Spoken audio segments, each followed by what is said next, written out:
This program is made possible by the loyal financial support of the friends and partners of Family Policy Institute. You are the salt of the earth. You are the light of the world.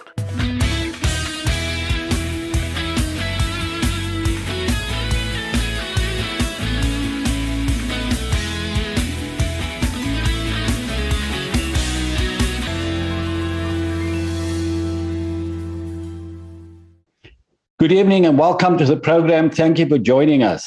Tonight we're talking about the proposed decriminalization of prostitution, a policy put out by the Deputy Minister of Justice, Mr. John Jeffrey. And currently, Mr. Jeffrey is in consultations with various groups and stakeholders. And so I'm speaking to interested people around the country about what they think about this policy or this proposed policy. And one of the people is Corinne Sandenbergh. Now, I know Corinne Sandenbergh for many years. She started the organization Stop Trafficking of Persons and was very involved when she lived in Cape Town in fighting trafficking and rescuing women out of sex trafficking.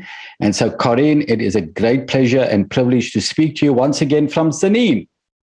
Thank you, sir. I'm so honored to be on your program this evening. Yeah, that's so great to speak to you. And of course, next to you, you have Julia Ledwaba. Now, Julia was a victim of prostitution and thank God has been rescued out of the sex industry. And now she is part of your Skills Development Center in Sandenbergh. Still doing great work, Corinne, and I really applaud you and admire you. You're one of my heroes for doing what you're doing. Not many people want to get involved in this kind of work, but we thank God for the people that do, like you.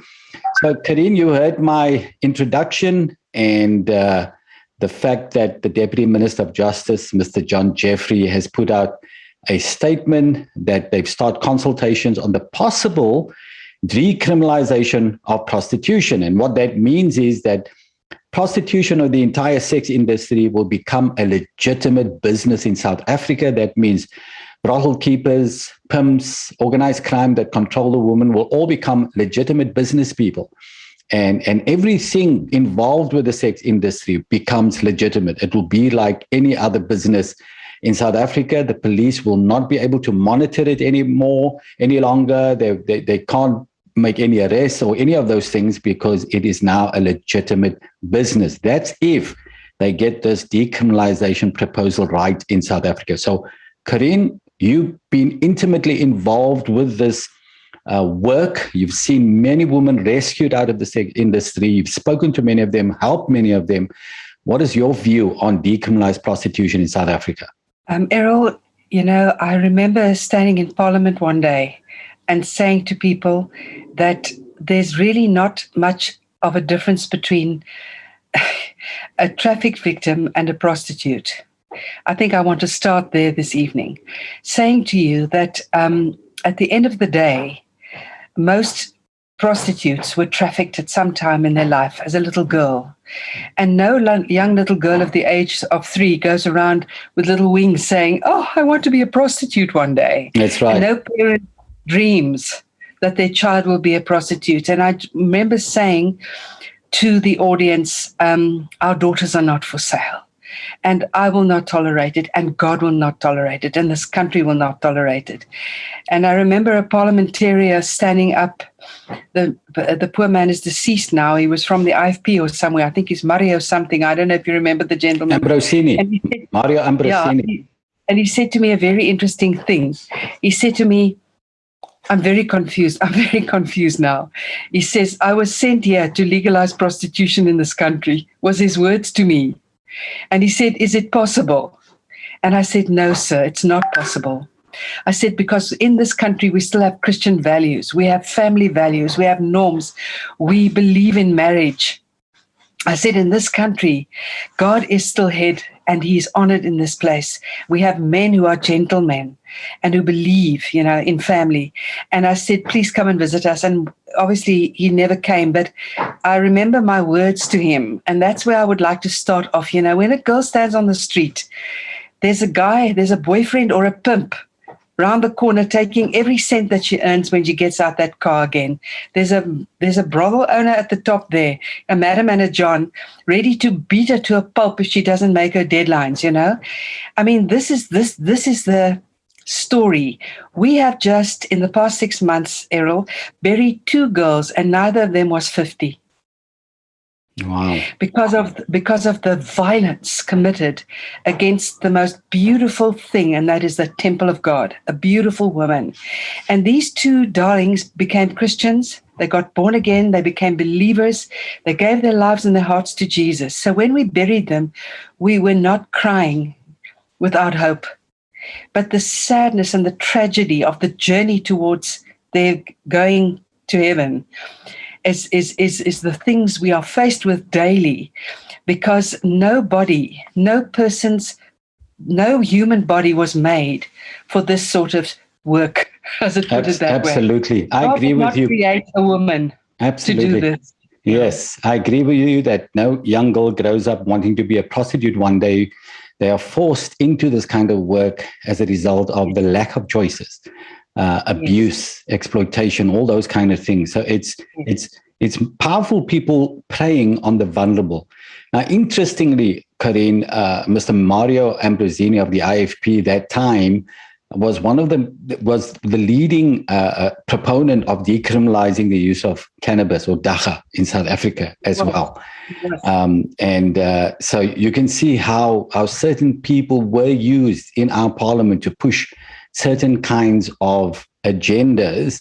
But we thank God that prostitution hasn't been decriminalized or legalized in South Africa, because you can remember in 2009, the South African Law Reform Commission undertook a 9-year investigation, traveled around the country and consulted many people and organizations about the adult prostitution. And they released their report in 2017, the final report of the Law Reform Commission. And they recommended strongly against decriminalizing prostitution because, number one, because of the high rates of abuse and exploitation of women and girls in South Africa, the high rates of poverty and unemployment of women. They said it would be a disaster in our nation if the sex industry was decriminalized. It would just suck more and more vulnerable women into a life of misery, exploitation, abuse, and of course it's right. So I just want to bring Julia in here. Julia, you've been in prostitution as we've described as because of a number of reasons, but you've been rescued out of that. You're now part of the skills development program with the great Corinne Sandenbergh and what she's doing there in Sanin. Tell us about how you got involved, and if you or not how you got involved, but how you got out of it. And do you agree with legalizing or decriminalizing the entire sex industry so that the pimps and the brothel keepers and all this can be legal business people? Oh, yes. The reason made me to come out of the prostitution is like, I saw that I'm not safe, and some of the things are troubling my life, and the gangster life was lot on my life. So, and is the thing that I don't like it is just there is something that forcing me to do it, to go in that prostitution. So now I did find our mama next to me here, Mama Corinne. She's the one who's helping me a lot for me to coming out of that prostitution. So now I'm fine and I'm happy. And he taught me a lot of things, the things that I'm going to survive with. Things like she just helping us with giving us some mealy. And when we go on our ways, he teach us the word of God. And we are born again Christian now. and we are happy. Everything is fine in our lives. When we compare this life and our old life, we see really that our old life is not good for us, because some we dead, some they are dead because of this lifestyle. Yeah, Julia, your story is consistent with everybody else we've spoken to. We've spoken to a lot of women that were trapped in prostitution, a lot that have come out of it. Their stories are all the same. They're controlled by organized crime, by gangsters, by pimps, brothel keepers. They're not businesswomen making money for themselves. They're controlled by other people, and they're abused and they're exploited. And I thank God that you came out of it, that God rescued you out of that, because you're precious to God. And we thank God for people like Corinne Sandenbergh that is doing the work to help people like you to get out of this abusive and exploitative industry.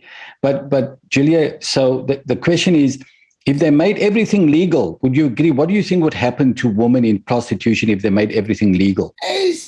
Actually, I don't understand why they just want to make this legal. So, because when I'm on this Christian life, I just heard a lot of things, because they just kill some others and just fast them with the ropes, and actually they are not safe. I don't know what is the reason. The reason that is it's forced them to take this To legalize. Yeah. Okay. I understand the question you're asking. I'm going to answer that, Julia and Corinne. I'm going to give you an answer on why South Africa is moving, or the ANC government is moving in this direction. Because the one thing I can tell you, it doesn't come from the people of South Africa. Overwhelmingly, South Africans oppose, decriminalize, or legalize prostitution in South Africa. But we'll talk about this. We're running out of time now. We'll talk about this more after the break. So don't go away. More discussion with Corinne Sandenbergh and Julia.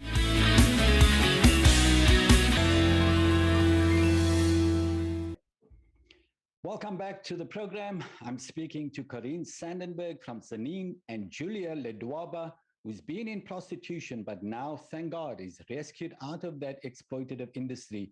And they're talking to me about their views on whether decriminalized prostitution is a good idea for South Africa, because our Justice Department is proposing this as a policy for South Africa. So, Corinne, welcome back. And Julia, it's so great speaking to you guys. Maybe, Corinne, I want to start with you. You've seen so much. I mean, you're mainly rescuing women out of trafficking. Now, I'm going to ask you this question. I'm also going to ask Julia, but our government is saying that prostitution is sex work. It's legitimate sex work. And it looks like this is the ANC government's job creation plan for South Africa to decriminalize the sex industry, so many women and girls can be sucked into prostitution and make money that way. Do you think this is a legitimate form of work?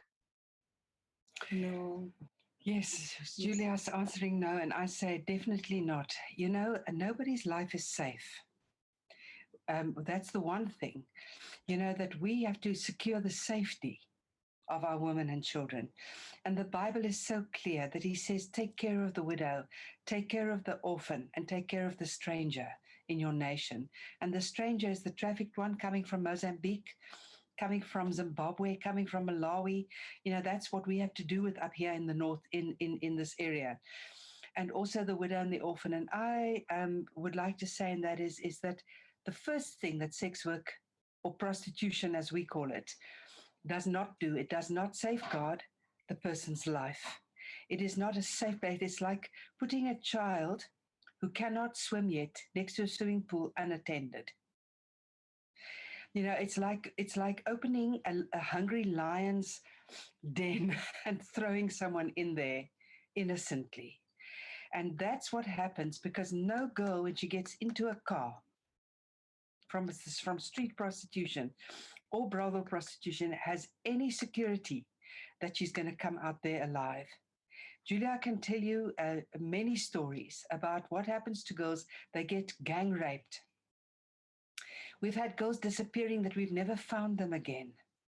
Just gone down, Swaziland way, straight into Mozambique and used and sold. So we've got a personal experience from what happens to our girls. And what happens often is the guy takes pleasure in this beautiful girl's body. Then he kicks her out the car. And when she looks, her cell phone is gone. He doesn't give her money. Her bag is gone. And he kicks her out the car in a place where she doesn't know where she is. This is the sort of stuff these girls go through. And there's nothing she can do. She can't go to the police. She can't do anything. And that is the reality of prostitution, because one of the arguments the pro-prostitution groups are making is that police rape prostitutes and take their money and abuse them. And of course, because it is illegal, prostitution is illegal, the prostitutes cannot do anything about it. They can't go like charges against the police. So therefore, decriminalize the sex industry so that prostitutes will have rights.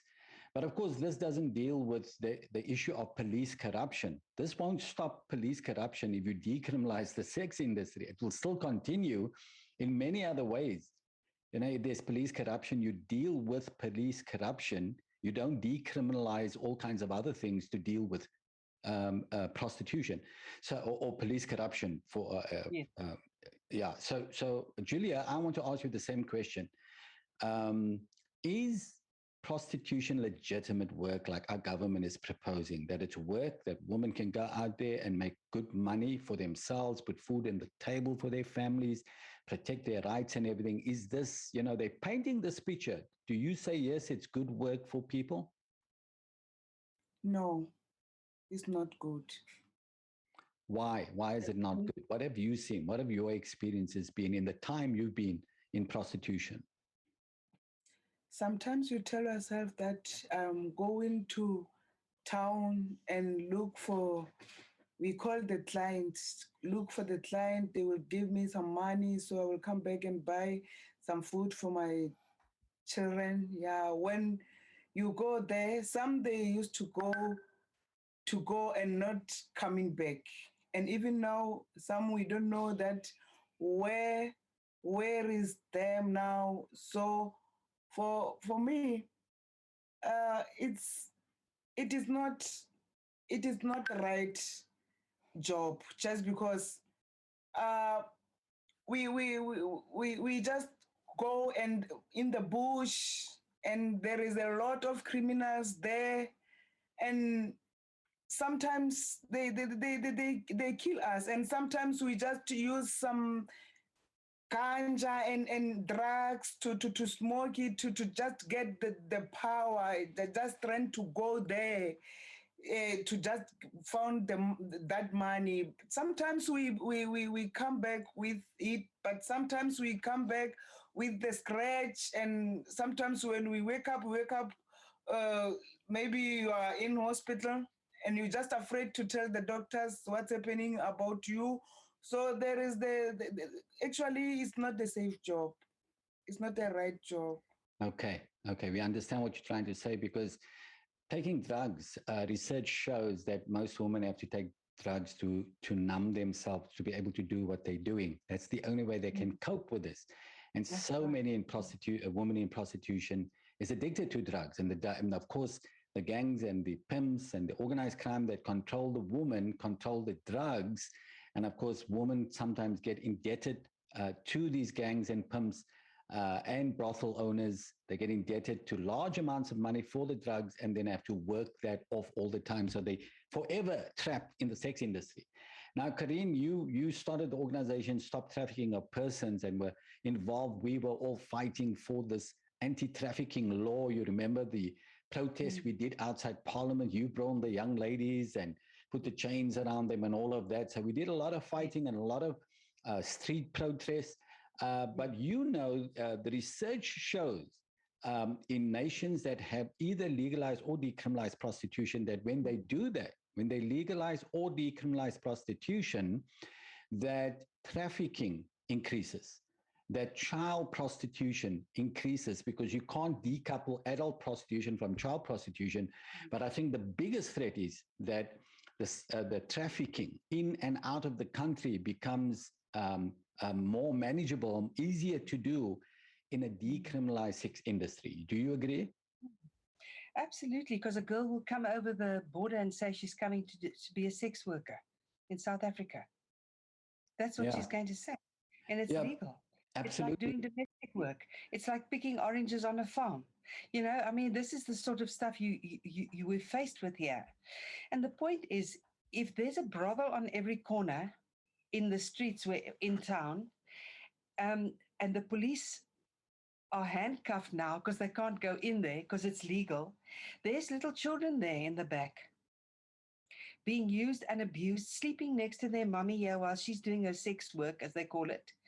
And this child, not long, is going to be abused because we're busy here with absolute perverts, you know, people who are absolute sex starved perverts and pedophiles. So this is the stuff which we're faced with.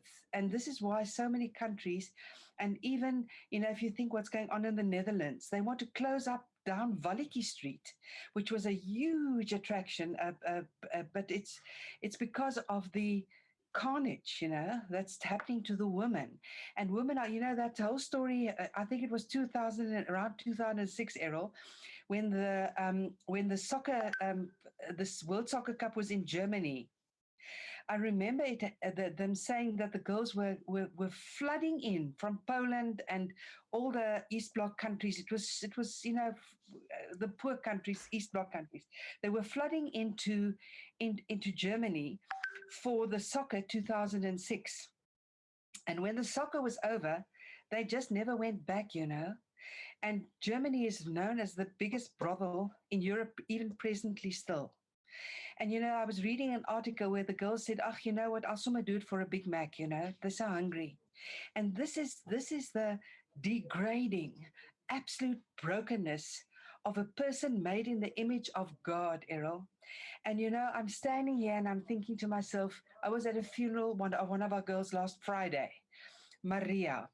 And, you know, I stood in front of all those people at the funeral and I said to them, Maria gave her heart to Jesus before she died. She didn't die a prostitute because they all knew what her lifestyle was. She didn't die a dirty woman. She died a daughter of the King. And I want you all to know one thing, and that is her past is washed away by the precious blood of Jesus. I said, but this death here is because of prostitution. It is because of the abuse of men. It is because of this. So it was a wonderful platform actually to use. And the people were weeping their hearts out, you know, because her life changed so radically when she became a Christian.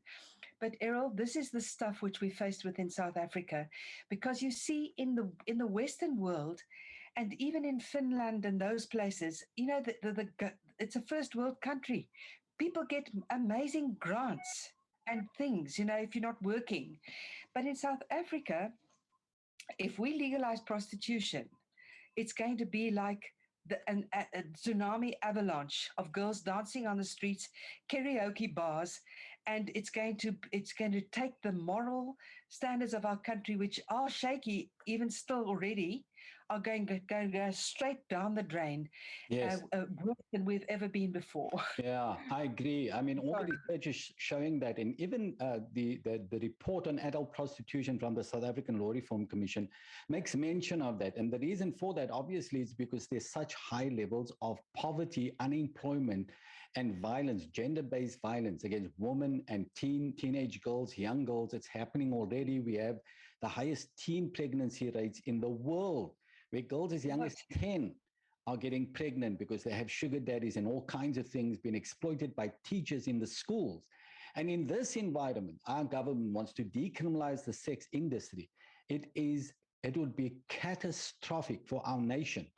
And what we are proposing is to keep it criminalized and to have exit programs where the churches can get involved and NGOs can get involved and help women get out of this exploitative and abusive industry. Because, you know, when you decriminalize prostitution, it doesn't contain or regulate it, it expands it. It just becomes bigger and bigger and bigger.